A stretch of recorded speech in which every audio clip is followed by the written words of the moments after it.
lumayan. Eee, Hari ini lebih ke perkenalan sama sedikit penjelasan tentang modul kita ya. Mungkin pertama perkenalkan saya sendiri, nama saya Profesor Sari Wahyuni dari Fakultas Ekonomi dan Bisnis Universitas Indonesia ya. S1 saya dari, UGM, S2, S3 saya dari Groningen Belanda. Saya 8 tahun di sana, mengajar di sana dan kemudian, saya mengajar di Nottingham University Malaysia Campus untuk associate profesor saya. Nah, itu sedikit tentang saya, silakan Bu Mute untuk memperkenalkan diri. Ya, Assalamualaikum warahmatullahi wabarakatuh. Bisa terdengar ya, Prof. Sari dan teman-teman Ya, semuanya. dengar.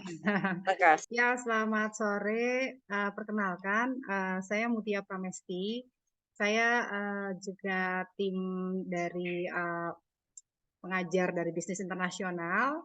Senang bisa bertemu dengan teman-teman semua di yang berbeda ya, karena kita di sini sekarang pakainya yang ini ya Bu ya, medianya online. Jadi mudah-mudahan bisa lebih optimal juga nanti dalam pelaksanaan belajar mengajarnya. Saya S1, S2, dan S3 agak berbeda dengan Bu Sari nih yang udah diaspora ya Bu ya. Kita di sini cinta Indonesia Bu. Jadi S1, S2, S3 di Universitas Indonesia membidangi bisnis internasional sudah cukup lama ya. Jadi mudah-mudahan bisa saling bertukar pikiran terkait dengan isu-isu bisnis internasional. Mungkin itu saja Bu Sari dari saya.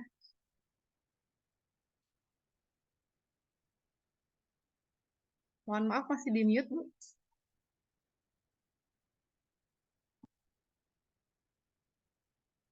Bu Sari mohon maaf masih belum terdengar sepertinya suaranya. Iya. Ya, sudah terdengar Silakan sudah. Mbak Alvina, Kinanti, Ananta, kamera boleh dibuka ya. Nah, sambil nanti memperkenalkan biar akrab dengan dosen yang lainnya, siapa tahu nanti ketemu di jalan. Bu Mutiara Ya, Baby juga ada nih Bu, sekarang udah masuk. ya, Bu Mutiara Baby. Jadi ada 3 dosen ya, saya, Bu Mutia, dan Bu Mutiara Baby atau Bu Ami. Silakan Bu Ami untuk memperkenalkan diri. Iya, terima kasih atas kesempatannya Ibu. Perkenalkan, nama saya Mutiara Baby Atmenasti. Saya S1 di FEB UI, S2-nya di Seoul National University, ambil majornya International Commerce. Di sini sebagai ya jatuhnya kayak apa namanya membantu para senior. Saya satu-satunya yang belum S3 nih, jadi masih menunggu hidayah. Jadi Segera, insya Allah. berbagi sedikit ilmu kepada teman-teman sekalian. Terima kasih. Oke, thank you Bu Ami. Nah, ini ada asisten kita tercinta yang paling muda di antara kita. Silakan Bu Andini. Halo semuanya, salam kenal buat Alvina, Nanta, sama tadi ada satu lagi, Kinanti. Eh, buat aku panggilnya pakai Kak aja, karena ya, aku angkatan 2017 dulu. Jadi nanti kalau ada apa-apa terkait buku ini atau kalian mau tanya tentang MOOCs-nya atau idols, bisa kontak aku, bisa dilihat di websitenya untuk nomor WhatsApp. Itu aja sih. Salam kenal semuanya. Terima kasih Andini. Mungkin karena yang online cuman sedikit sambil memperkenalkan diri di sini boleh. Yuk Alvina, yuk silahkan biar kenal sama teman-temannya. Yuk. Baik, terima kasih Ibu. Perkenalkan, saya Alvina Syabida Azmi dari Fakultas Ilmu Pengetahuan Budaya, jurusan Studi Rusia. Studi apa, Dek? Studi apa, Dek? Studi Rusia, Ibu. Rusia. Oh, Rusia, ya, Masya Ya, Allah, hebat banget. terima kasih Kinanti, Ibu. yuk Kinanti silahkan.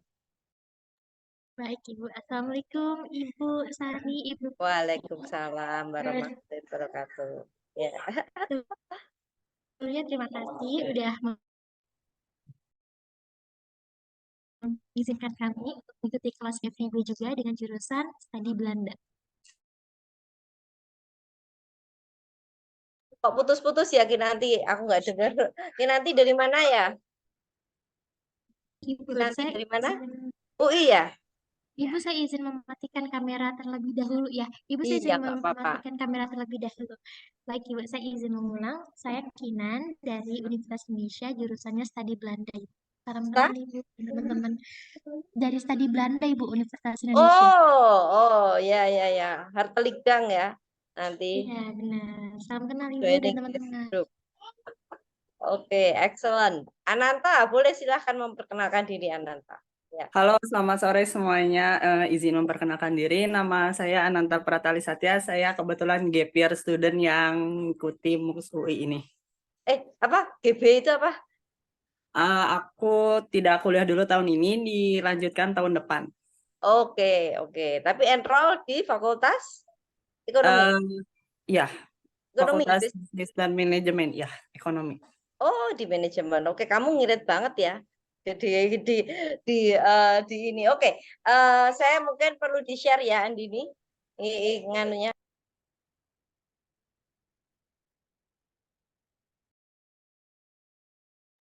Ibu maaf ke-mute lagi suaranya Ibu nggak kedengeran. Oke, jadi gini teman-teman, kelas International Business Strategy ini adalah sebetulnya boleh dikatakan favorit ya. Di UI ini ada 8 kelas paralel dan International Business Strategy ini adalah compulsory sebetulnya kalau Anda nanti masuk S2 di luar negeri, terutama Eropa. Jadi kebetulan saya dulu European Commission untuk mahasiswa-mahasiswa yang mengambil S2 di luar negeri dan internet kalau Anda sudah mengambil International Business Strategy ini tidak perlu ngambil biasanya kan ada matrikulasi ya seperti teman-teman yang tadi dari Rusia dan sebagainya mau masuk ke ekonomi harus ngambil ini. Jadi ini ada compulsory ya. Jadi dengan nanti sertifikasi yang Anda dapatkan ini akan sangat membantu Anda untuk tidak perlu melakukan matrikulasi ketika mengambil S2 di bidang ekonomi dan bisnis. Oke, jadi mungkin dilanjutkan ke berikutnya. Jadi ini intinya studi ini adalah untuk melihat dampak globalisasi, internasionalisasi terhadap perusahaan. Jadi ini sangat sangat penting sekali ketika Anda bekerja di multinational companies. Misalnya kayak Ananta nanti belajar di kerja di KLM misalnya ya.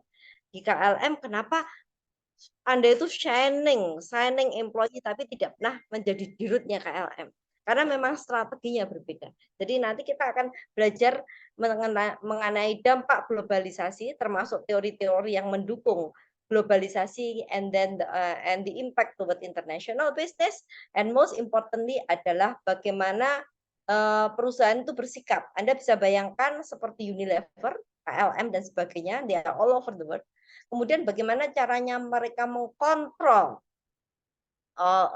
subsidiarinya dan bagaimana knowledge itu bisa ditransfer dan sebagainya.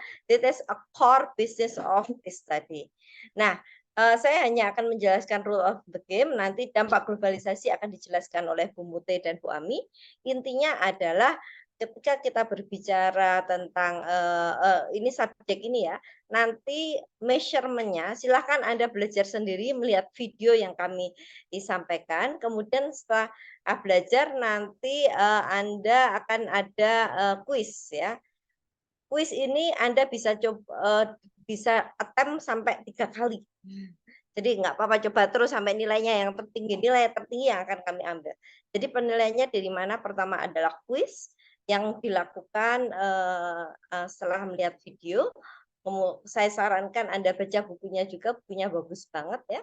Kemudian selain kuis ada juga UTS dan UAS, semuanya online ya. Dan semuanya multiple choice. Jadi nggak ada yang tertulis. Cuman untuk UAS dan UTS tentu saja mungkin akan lebih in-depth ya daripada kalau kuis seperti biasa. Jadi dan nanti di setiap half semester nanti akan ada pertemuan berikutnya sebelum Anda masuk UTS. Jadi ini pertemuan pertama di kelas, kemudian akan ada pertemuan berikutnya sebelum UTS, exactly sebelum UTS nanti semuanya ada di dalam apa namanya di dalam mock yang tertulis di situ ya. Jadi nanti kalau ada pertanyaan Anda bisa dimasukkan di chat, tapi bisa juga langsung tanya pada saat pertemuan exactly bisa sebelum UTS ya. Oke, dari sini ada pertanyaan rule of the game-nya dari grup ini? Kalau ada Ibu, saya silakan. izin bertanya. Iya, Mbak Kinanti.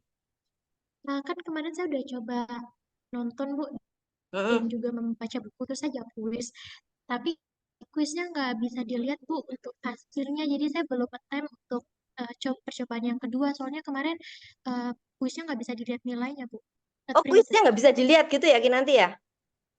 Iya, bener nih, Bu. Kemarin kuisnya nggak bisa dilihat hasilnya, Bu. Oke. Nanti nanti asisten akan ngecek ya. Nanti kalau tetap nggak bisa, dimasukkan di dalam pertanyaan ya. Ada itu kan bisa tanya gitu. Ini belum bisa tanggal Oh, ini gitu. Jadi nanti di diskusi ya, iya Bu. didiskusi. Kalau ada pertanyaan apapun, if you have any question, please feel free to drop by. Ya, jadi kelas ini mungkin terbanyak saat ini ada 249 kalau nggak salah yang enroll ya. Tapi saya sarankan please be very serius walaupun ini online. You can get all the essence kalau Anda benar-benar belajar dengan serius. Gitu ya. Jadi no problem, nggak usah takut online terus kayaknya nggak mutu gitu.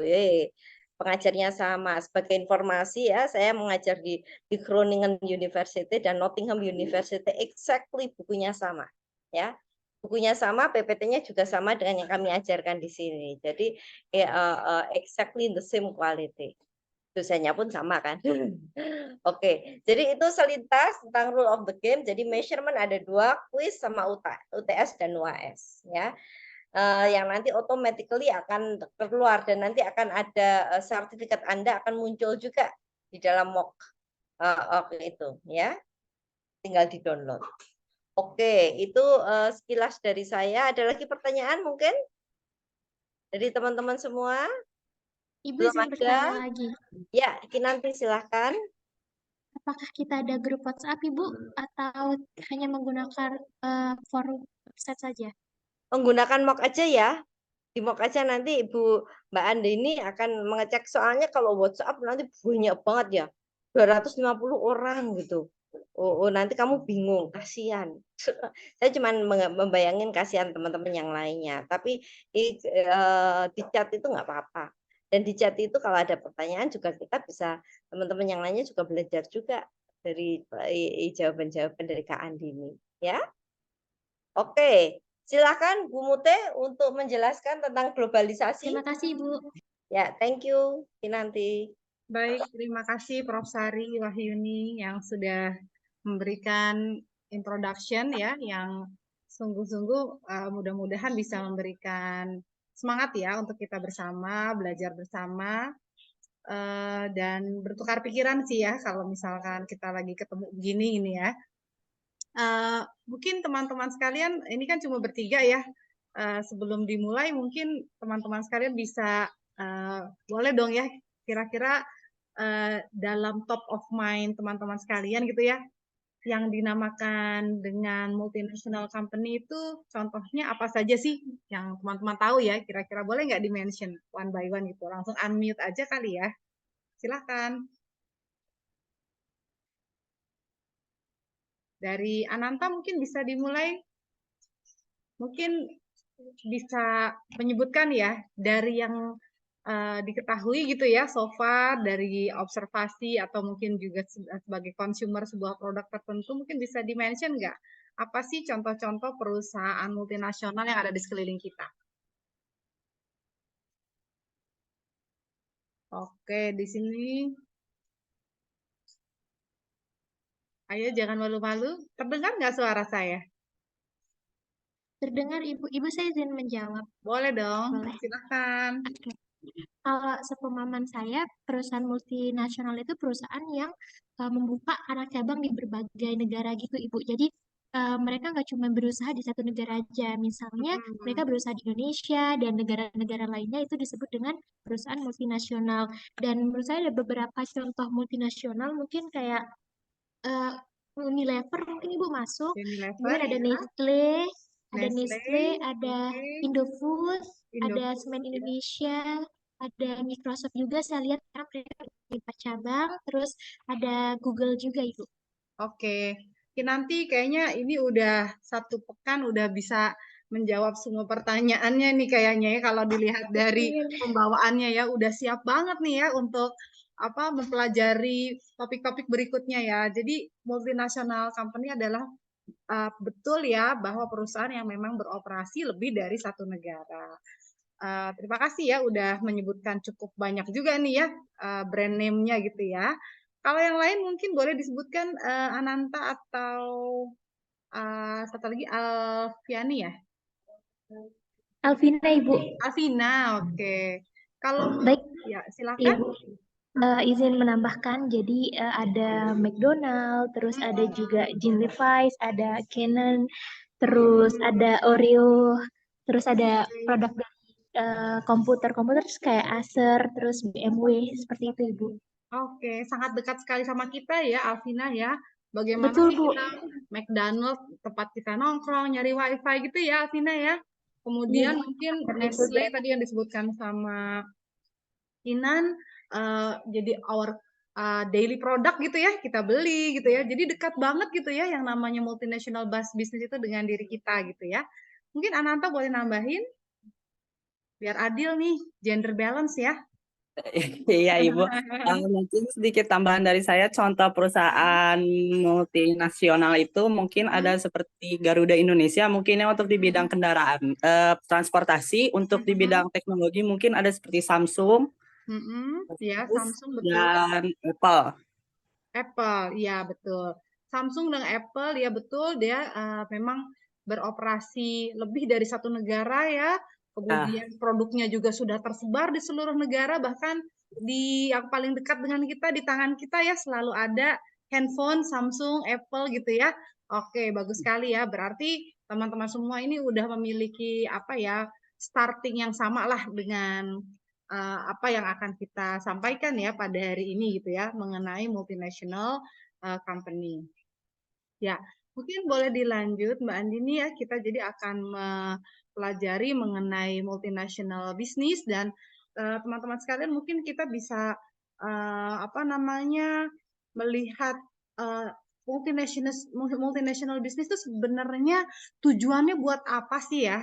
Karena sebenarnya bisnis itu biasanya mereka akan mengawali di negara asalnya. Lalu mereka akan beroperasi sebaik mungkin gitu ya, dan akan kalau di FEB itu kita sangat biasa sekali apa sih tujuan untuk didirikannya sebuah perusahaan biasanya adalah untuk memaksimalkan profit gitu ya. Jadi sebenarnya profit itu yang menjadi tujuan. Nah, meskipun saat ini belakangan ini ya nggak cuma profit nih yang kita perlu utamakan, tapi juga sustainability. Jadi profitability dan sustainability menjadi satu tujuan yang saling beriringan gitu ya. Nah, lalu kenapa harus ke internasional bisnis gitu ya? Kenapa harus kita memperluas pasar ke luar negeri gitu ya? Nah, teman-teman sekalian, tentu kalau dari kacamata bisnis, profit itu tentu selalu bisa dioptimalkan.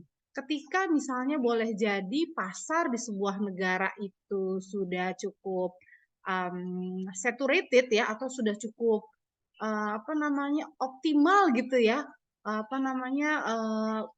pemasarannya, maka satu perusahaan sangat sangat lumrah gitu ya untuk mencari gitu ya area lain sebagai target sasaran dari pemasaran yang ingin mereka ambil gitu ya, yang akan mereka yang sasar. Nah, itu bagian boleh jadi tujuan dari bagaimana internasional bisnis itu menjalankan operasinya. Nah, sebenarnya ketika kita berbicara internasional bisnis, ya, yang akan kita pelajari nanti itu adalah bagaimana manajer itu mengambil keputusan terkait dengan keputusan bisnisnya, gitu ya. Jadi sebenarnya kenapa nih kita belajar bisnis internasional di sini? Fokus kita adalah nanti akan membantu, gitu ya, bagaimana manajer itu akan mengambil keputusan. Nah, sekarang saya mungkin mau ini juga ya, sedikit berdiskusi juga. Kalau kita misalkan menjalankan usaha di pasar internasional, menurut teman-teman sekalian, kira-kira jauh lebih sulit atau jauh lebih gampang ya gitu ya? Pertanyaannya gampang banget kan? Lebih susah apa lebih gampang atau lebih complicated gitu? Saya Izin sih, menjawab, mungkin iya untuk silakan. di pasar internasional lebih complicated karena mungkin karena lebih luas jangkauannya, jadi agak sedikit complicated mulai Iya. dari pengurusannya dan penyebaran produknya. Betul banget. Ini Ananta tadi ya yang menyampaikan ya. Iya, Benar Ibu. banget Ananta. Jadi teman-teman sekalian, manajer itu perlu mengambil keputusan yang jauh lebih complicated. Mereka harus mengambil beberapa pertimbangan-pertimbangan yang berbeda ketika mereka hanya berpraktek di area national wide gitu ya. Sebagai contoh misalnya kalau kita lihat di slide ini gitu ya, tentu negara-negara itu memiliki banyak sekali perbedaan. Yang paling dekat sekali gitu ya, misalnya ya, mungkin teman-teman kalau di Indonesia gitu ya, bangun pagi itu ngapain sih? Sholat subuh gitu ya misalnya, atau mandi pagi gitu ya, kemudian sarapan gitu ya. Nah, dari kebiasaan atau ritual aja itu udah mungkin berbeda gitu, teman-teman ya, dengan apa yang dilakukan oleh misalkan sebagian besar penduduk di luar negeri. Dan negara itu kan sangat various ya, sangat banyak sekali. Jadi negara-negara ini memiliki sangat banyak perbedaan dari segi misalnya standar kehidupan, kebiasaan hidup, budaya, agama, tradisi, pakaian. Itu masuknya ke dalam culture gitu ya. Karena bisnis itu sangat dekat sekali dengan budaya. Kalau kita berbicara Nestle, tadi kan dikatakan oleh teman-teman semua ada contohnya Nestle. Itu sangat dekat ya dengan seorang individu gitu ya. Bagaimana mereka cara makan. Terus kalau berbicara misalnya Samsung, bagaimana handphone itu kemudian dipegang oleh setiap orang di negara manapun juga gitu ya. Atau juga dikatakan tadi ada Acer komputer gitu ya. Itu kan yang mereka gunakan, produk-produk yang mereka gunakan, yang mereka konsumsi ya. Dan selera orang di berbagai negara itu berbeda-beda. Itu satu concern yang sebenarnya harus diperhatikan oleh manajer yang mengambil keputusan secara internasional. Yang kedua, government. Ya, government itu kan pemerintah ya, yang tentu sistem ekonomi dan politiknya berbeda-beda. Nanti Ibu Ami akan menjelaskan secara brief ya apa sih sistem politik dan ekonomi yang berbeda-beda itu yang dimaksud gitu ya. Tapi yang jelas government policy itu berbeda-beda dan boleh jadi mereka memiliki paham yang berseberangan gitu dengan negara asal di mana bisnis itu berada. Dan boleh jadi sistem birokrasinya juga berbeda. Ya. Lalu di antara hal lain yang perlu diperhatikan oleh manajer dalam bidang bisnis internasional adalah bagaimana problem yang dihadapi oleh partner misalnya di luar negeri pasti akan semakin complicated gitu ya. Dan juga jangan lupa bahwa ketika kita berbicara bisnis, kita akan berbicara mengenai money ya. Money kalau kita berbicara uang secara sistem moneter pasti berbeda. Salah satu yang menyatukan gitu ya, sistem yang bisa saling mengkonversi adalah kurs gitu ya, kurs mata uang. Dan kurs mata uang juga itu pastinya akan menimbulkan risiko. Bagaimana mungkin ketika kurs rupiah terhadap dolar itu bisa menguat atau melemah. Dan ini bukan hanya saja dua negara ya, kurs itu bisa jadi nanti kita akan bandingkan dengan kurs negara lain yang di mana itu menjadi partner bisnis dari negara asal produk tersebut. Jadi it much more complicated, gitu ya. Nah, oke, boleh dilanjut lagi.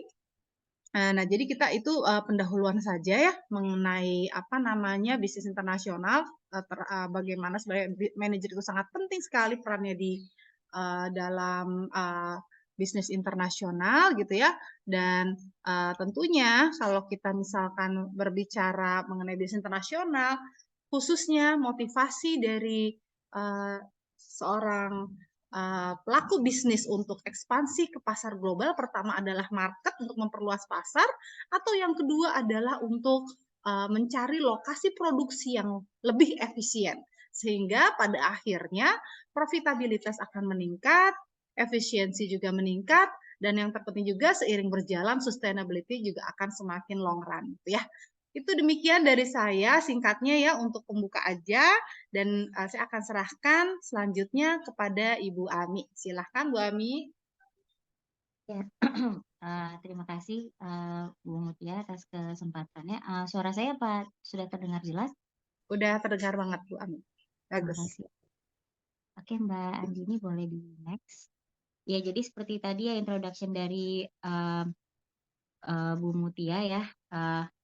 Apa namanya?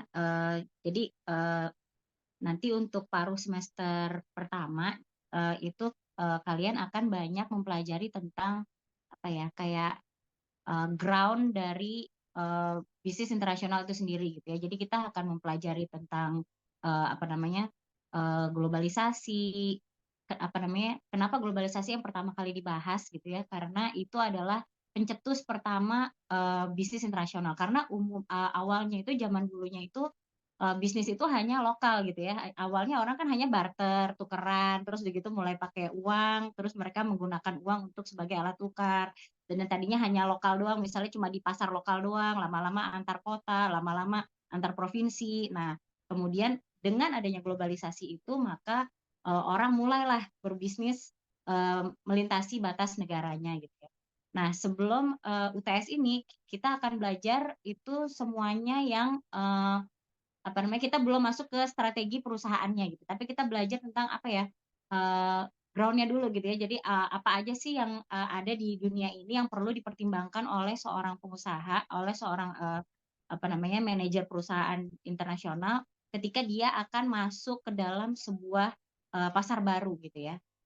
Apa namanya salah satunya ya tadi itu ya globalisasi, terus begitu sistem politik yang ini akan saya bahas sebentar lagi. Kemudian ada budaya, kemudian etika yang berlaku di negara-negara tersebut, agama dan lain sebagainya yang tadi Bu Mute sekilas sudah sebutkan ya. Jadi saya akan masuk ke salah satu detail, salah satu yang akan kita bahas hari ini adalah tentang negara ya, bahwa setiap seperti yang kalian ketahui ya seluruh dunia ini tuh punya banyak sekali apa namanya sistem politik dan sistem ekonomi dan sistem hukum yang berbeda-beda gitu ya. Cuman sebenarnya secara umum itu sistem politik, sistem ekonomi dan sistem hukum itu bisa kita kelompokkan menjadi beberapa hal ya. Bisa di next, mungkin kita akan langsung masuk aja. Oh, ini langsung ya. Jadi definisi dari political economy ya ini definisinya langsung saya bacakan aja ya. Jadi bagaimana politik, ekonomi dan sistem hukum suatu negara itu berkesinambungan gitu. Mereka tuh saling nyambung satu sama lain dan kita tuh nggak bisa kayak menutup mata untuk satu hal dan kita membuka mata untuk hal yang lain gitu. Kita hanya mempertimbangkan satu hal ekonominya doang misalnya, tapi kita tidak mempertimbangkan politik dan sistem hukum yang berlaku itu juga nggak bisa gitu ya. Ada contoh kasus seperti Google zaman dulu itu ya kan apa namanya dia berusaha untuk masuk ke pasar Cina ya. Nah dia kenapa dia pengen banget masuk ke pasar Cina karena dia fokus hanya pada sisi ekonominya saja ya nggak, karena Cina itu dengan berapa sih apa namanya penduduknya 1 miliar kalau nggak salah ya, dengan 1 miliar orang itu kan potensi bisnisnya sangat besar gitu kan. Tapi mereka lupa dengan sistem politik dan sistem hukum yang diterapkan di Cina itu beda dari negara-negara lain. Mereka punya sistem politik sendiri, mereka punya sistem legal sendiri, dan mereka juga punya sistem akuntansi sendiri kan, yang berbeda dari sistem akuntansi Amerika ya. Jadi itu juga membuat mereka apa namanya kesulitan gitu untuk penetrasi ke pasar tersebut gitu ya. Oke, lanjut. Nah, ini kita masuk ke sistem politik dulu ya. Jadi dasar dari sistem politik itu bisa dibagi menjadi dua gitu ya. Ada kolektivisme sama ada demokratik ya. Kalau kolektivisme itu pokoknya jadi dia itu kolektivisme maksudnya di sini kolektivisme versus individualisme sama demokratik versus totalitarian ya. Jadi kalau kolektivisme itu jatuhnya tuh kayak saling bekerja sama, saling membantu gitu ya. Kalau individualisme itu lebih ke fokus pada pencapaian diri masing-masing. Sedangkan kalau demokratik versus totalitarian itu, demokratik itu adalah seperti kalian mungkin udah ada pemahaman ya, kalau kayak misalnya Indonesia ini negara demokrasi, maksudnya gimana? Jadi seluruh rakyat itu dimintain apa ya, kayak pendapatnya gitu tentang siapa yang sebaiknya memimpin negara ini misalnya, atau siapa yang sebaiknya duduk di DPR gitu ya. Sedangkan kalau totalitarian enggak. Jadi apa namanya masyarakat itu ya udah ikut aja si pemimpin yang sedang berkuasa saat itu ya. Oke, lanjut Mbak. Oke, ini tadi saya udah bahas sekilas ya, kolektivisme itu ini saya perlu ini ya memberikan sedikit apa ya istilahnya apa ya? Disclosure gitu ya. Jadi bahwa karena buku ini ditulis oleh penulis Amerika, maka kolektivisme itu dipandangnya itu sebagai sesuatu hal yang mungkin berkesan tidak sepositif kalau apa yang diterapkan di negara mereka gitu ya. Jadi kalau kolektivisme itu mereka berfokusnya seperti yang kita ketahui ya, kolektivisme itu sebenarnya basically ya bekerja sama gitu ya. Contoh kolektivisme itu adalah kayak koperasi gitu ya, atau enggak kayak BPJS itu juga sebenarnya contoh kolektivisme gitu ya. Tapi karena di di barat itu disetarakannya kolektivisme itu dengan sosialis, dan sosialis itu punya sejarah yang kontra dengan Amerika. Jadi mereka itu kalau di Amerika itu kecenderungannya mereka itu eh, sangat tidak menyukai ide kolektivisme ini gitu ya. Tapi basically kolektivisme itu sendiri adalah mereka masyarakat itu saling bekerja sama untuk mencapai satu tujuan yang sama bersama. Oke, lanjut. Nah, sosialisme ya. Jadi sosialisme apa sih bedanya sosialisme, komunisme sama sosial demokrat gitu ya. Jadi sosialisme itu sebenarnya adalah anak dari pemikiran kolektivisme itu sendiri gitu ya. Jadi sosialisme itu adalah ya itu tadi ya. Jadi kayak uh, ketika kita itu misalnya pemerintah itu melakukan sesuatu untuk apa ya ke kebaikan masyarakat secara umum tanpa masyarakat itu perlu kayak berusaha bagi dirinya sendiri, itu sebenarnya disebut sosialisme gitu.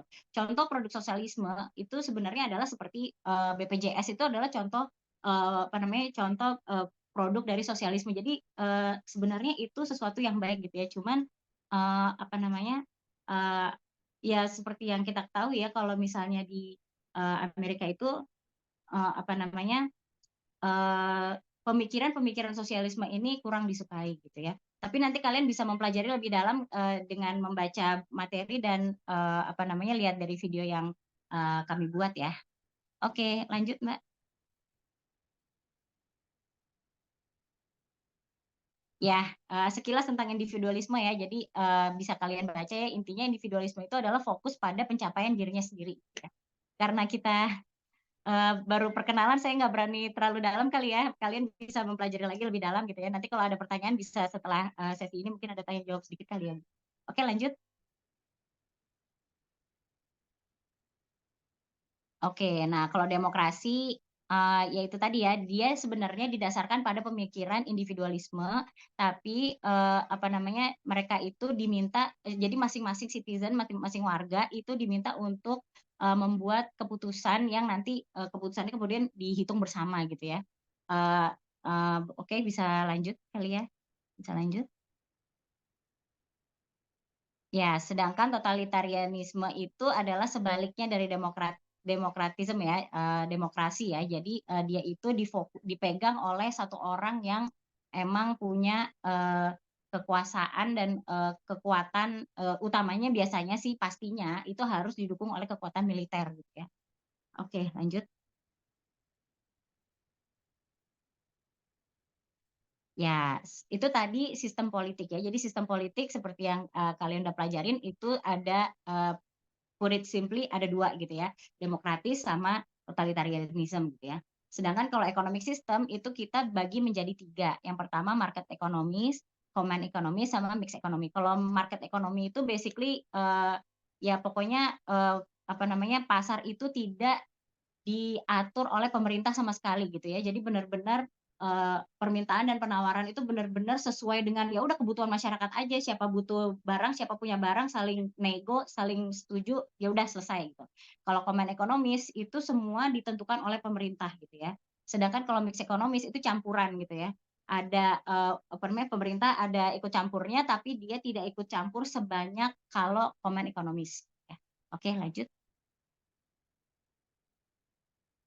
Nah, terakhir adalah tentang sistem hukum ya. Kalau sistem hukum di dunia ini sebenarnya bisa dibagi menjadi tiga ya. Common law, civic law, sama theocratic law gitu ya. Kalau common law itu contohnya itu penerapannya seperti yang ada di Amerika ya. Itu didasarkan pada tradisi budaya yang berlaku, terus udah gitu misalnya hasil keputusan apa namanya pengadilan sebelumnya itu dijadikan dasar hukum. Itu di negara-negara common law, contohnya Amerika ya. Kalau civic law itu contohnya Indonesia, Belanda gitu ya. Ya, Indonesia sih gara-gara sebelumnya itu dijajah Belanda, jadi kita masih pakai hukum dasar hukumnya yang mirip-mirip dengan Belanda gitu ya, kayak apa namanya itu disebutnya civic law ya. Jadi apa namanya aturannya itu sudah dibuat, lalu kita hanya mengikuti aturan yang sudah dibuat tersebut gitu ya. Terus kalau theocratic law itu adalah hukum berdasarkan hukum agama gitu ya, seperti mungkin yang berlaku di Arab Saudi, cuman di masa raja sebelumnya ya, kayak raja yang sekarang lebih nggak terlalu teokratik. Oke, lanjut. Nah, bagaimana itu hubungan informasi yang tadi teman-teman sudah pelajari itu dengan bisnis internasional, hubungannya di sini gitu ya.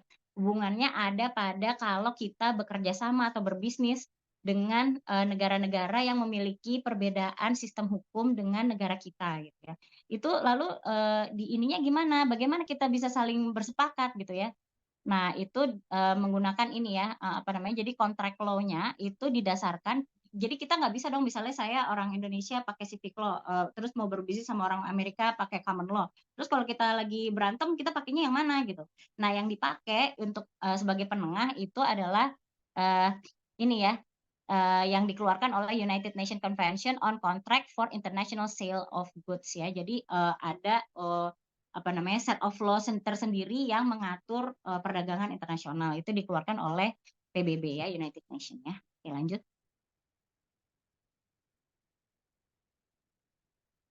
Oke, kemudian mengenai property rights and corruption itu adalah dua hal yang perlu kita pertimbangkan ketika kita harus kita akan memasuki sebuah apa namanya sebuah pasar baru ya di negara yang berbeda gitu ya, karena bisa jadi apa namanya property rights di negara yang berbeda itu memiliki kekuatan hukum yang berbeda gitu ya.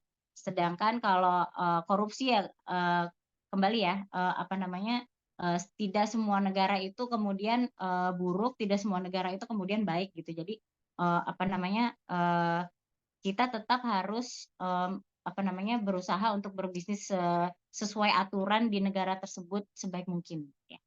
Oke, lanjut.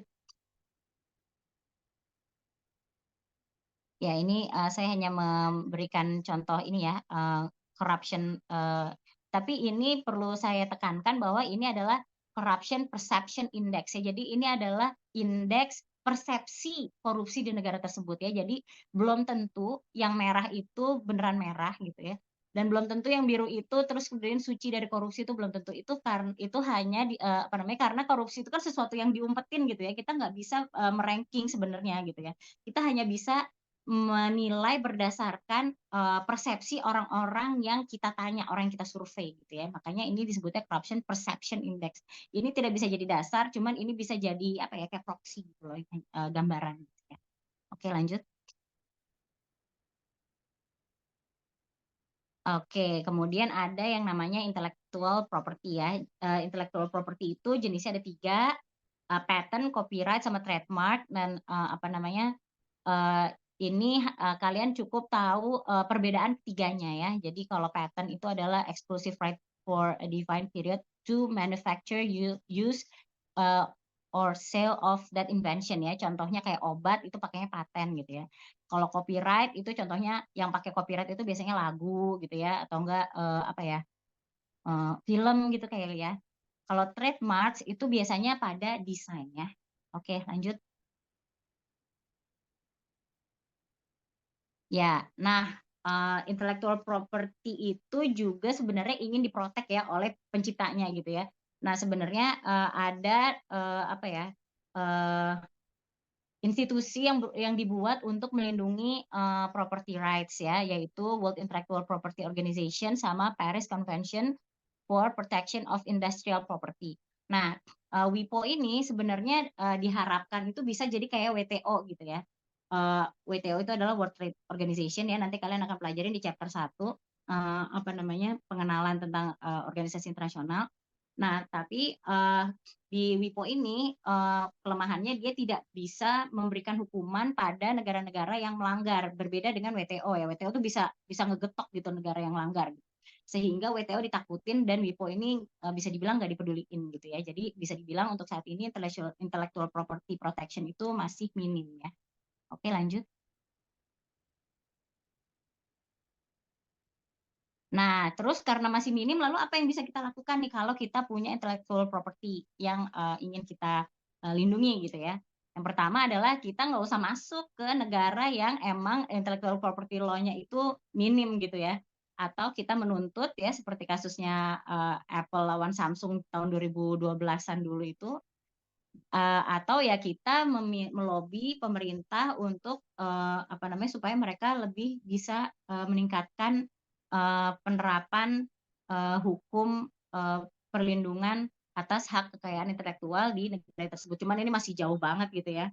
Dan sebenarnya ini juga yang dilakukan oleh Amerika ya kepada negara-negara berkembang, salah satunya Indonesia gitu ya. Cuman sepertinya ya apa namanya, kita sepertinya belum bisa melihat karena honestly speaking apa namanya, intellectual property itu sebenarnya perlindungannya ini lebih diperlukan oleh negara-negara maju ya, karena negara-negara maju biasanya yang memiliki kebaruan gitu ya atas pengetahuan dan lain sebagainya, dan mereka pengennya itu dilindungi supaya orang yang mendapatkan ilmu itu memberikan certain payment gitu ya. Nah, apa namanya, sedangkan kalau apa namanya, di negara-negara berkembang mereka masih membutuhkan ilmunya tapi mereka belum punya duitnya gitu. Jadi apa namanya, biasanya mereka tidak memiliki insentif gitu ya untuk menerapkan property rights di negara mereka. Oke, lanjut.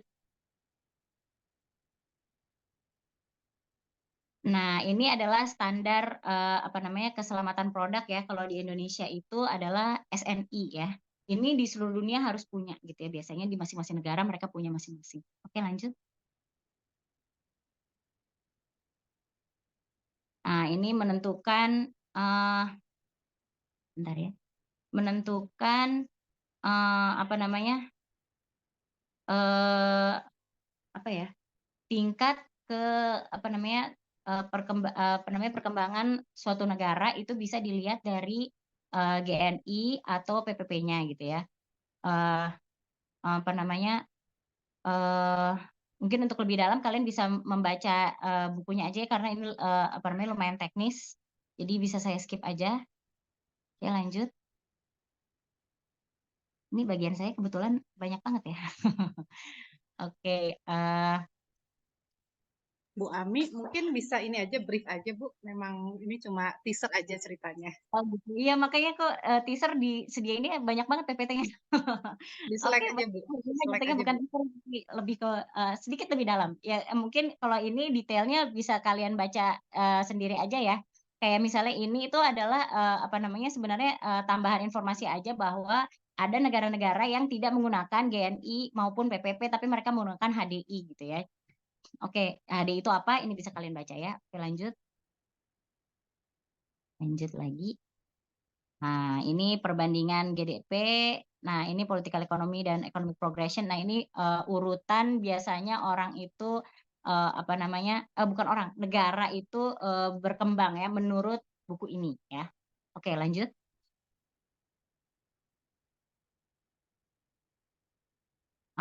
Ya ini dilewatin aja. Nah, ini adalah perubahan ya, urutan perubahan dari political ekonomi dari tahun 1980-an. Mungkin bisa lanjut aja, bisa dibaca aja ini ya. Ini lebih ke sejarah aja sih. Sejarah, terus udah gitu ini demokrasi indeks, tapi sekali lagi saya tekankan ya, ini di tahun 2017. Jadi sekarang sudah lumayan lama ya, 2000, hampir 2024. Kemudian kita bisa lanjut ya. Lanjut.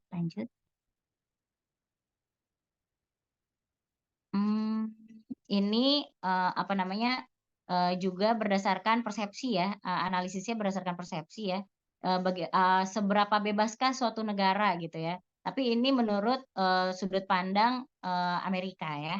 Oke, lanjut.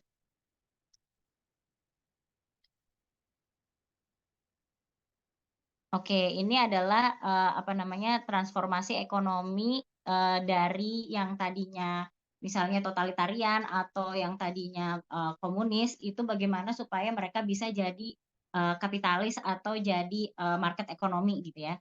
Urutannya seperti ini. Oke, lanjut. Nah, ini apa namanya bagaimana hal-hal yang sudah kalian pelajari barusan itu bisa bermanfaat bagi manajer dalam membuat keputusan bisnisnya gitu ya. Oke, lanjut.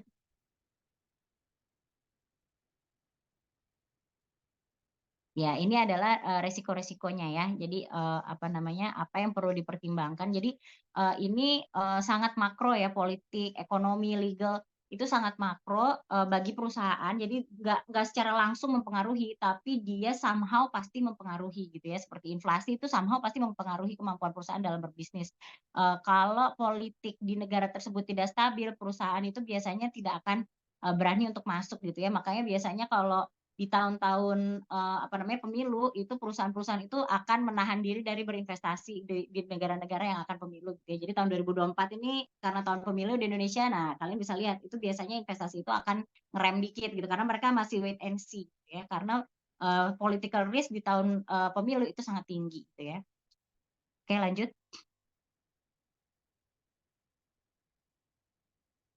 Nah, ini bagaimana cara manajer menentukan apa ya level kemenarikan dari suatu pasar atau suatu negara gitu ya. Oke, lanjut. Ya, ini adalah beberapa apa namanya artikel-artikel yang menarik untuk kalian baca supaya kalian lebih memahami ya kondisi politik, ekonomi dan hukum belakangan ini gitu ya. Tapi ini waktu zamannya Pak ini sih, zamannya Presiden Amerika masih Donald Trump ya. Oke, lanjut. Sepertinya udah selesai ya. Oke, selesai ya. Ya, terima kasih atas waktunya. Saya kembalikan kepada Ibu Mutia. Ya, terima kasih. Bu Ami, Prof. Sari mungkin akan menambahkan.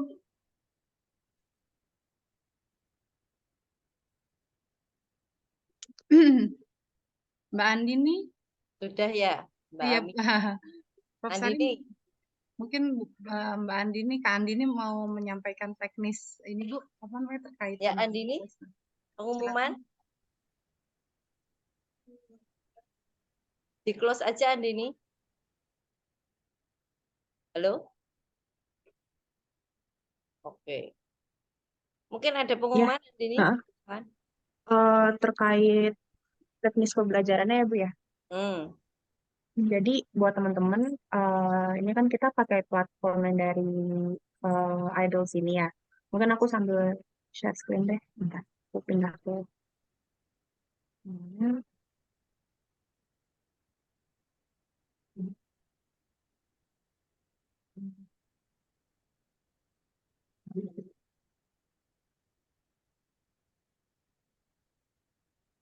Ya, sih, masih. Jadi buat teman-teman tadi kan sempat di bridging juga ya sama ibu-ibu dosen. Kalau misalkan kita tiap minggu mau ibaratnya kayak nguji kompetensi lah gitu ya. Kita ngadain kuis 10 soal. Mungkin tadi juga udah ada Kinanti ya kalau nggak salah yang udah nyoba kuisnya. Nah, jadi untuk teknik pengerjaannya itu kita buat bertahap nih. Jadi teman-teman selain baca materi, itu yang pertama perlu dulu buat nonton videonya. Nah, misalkan kalau ada 2 video, berarti untuk teman-teman harus sequential, yaitu dimulai dari yang bagian satu dulu. Nanti kalau udah completed yang bagian satu, ini kan kalian bisa cek di sini ya, misalnya checklist mark as completed, terus lanjut ke bagian kedua. Setelah itu, kalau nonton 2 video ini, teman-teman juga bisa ngecek materinya nih. Nah, kenapa sih harus nonton video materi? Karena untuk kuisnya ini, tadi Bu Sari juga sempat bilang, kalau bisa kalian serius kan dalam mengambil mata kuliah ini. Nah, untuk kuisnya ini ya untuk pengayaan ulang aja, untuk pemahaman teman-teman di materi setiap minggunya. Nah, nanti kalau misalkan teman-teman ngerasa, oh kayaknya grades-nya agak kurang nih atau gimana, kalian masih diberi kesempatan 2 kali lagi. Nah, nanti untuk gradingnya itu ambil nilai yang tertinggi. Nah, tadi aku udah sempet atur settingnya, kalau nggak salah tadi nanti ya, yang nyoba kuis katanya belum muncul nilainya. Tadi aku udah sempet setting untuk munculin nilainya setelah attempt-nya finish. Jadi mungkin nanti Kinanti boleh, kalau misalnya mau ngerjain ulang si kuisnya, kalau misalkan masih masalah, boleh kontak ke aku via WhatsApp. Terus juga tadi Bu Sari sempat singgung untuk forum diskusi, misalkan teman-teman ada pertanyaan tentang mungkin tentang matkul atau ya mungkin teman-teman ada penasaran kayak recent issues regarding international business juga nggak apa-apa, boleh. Tapi dari kita eh, akan diusahakan ngeceknya itu mungkin menjawabnya itu dalam kurun waktu 1 minggu atau 2 minggu sekali. Kita akan ngecek si forum diskusi tersebut. Itu sih. Jadi to sum up, eh, sebelum kalian mengerjakan kuis ini harus di complete dulu each stage, video, terus materi, terus kalian baru bisa ngebuka si kuisnya itu. Udah sih dari aku itu aja.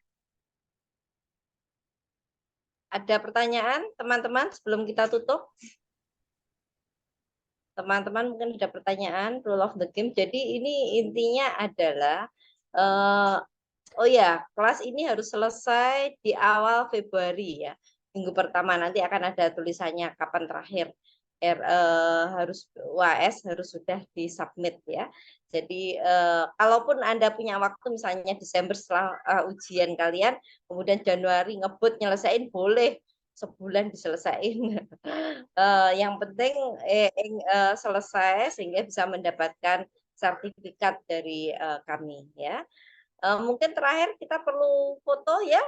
Nah, sebagai laporan ke UI walaupun yang datang tidak full ya, 450, 250, I think it's good to have a picture together. Yuk Mas Dede, Mega, Ananta.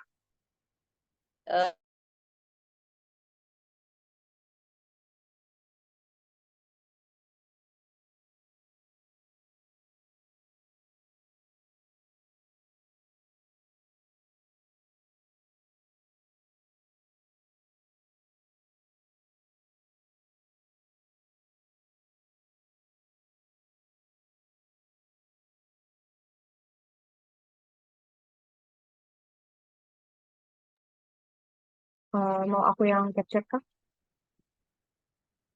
Oke, ya. Siap ya. 1, 2, 3. Oke. Ya, cukup 1 kali aja, enggak ya, Bu Muti, Bu Ami? Oke. Oke.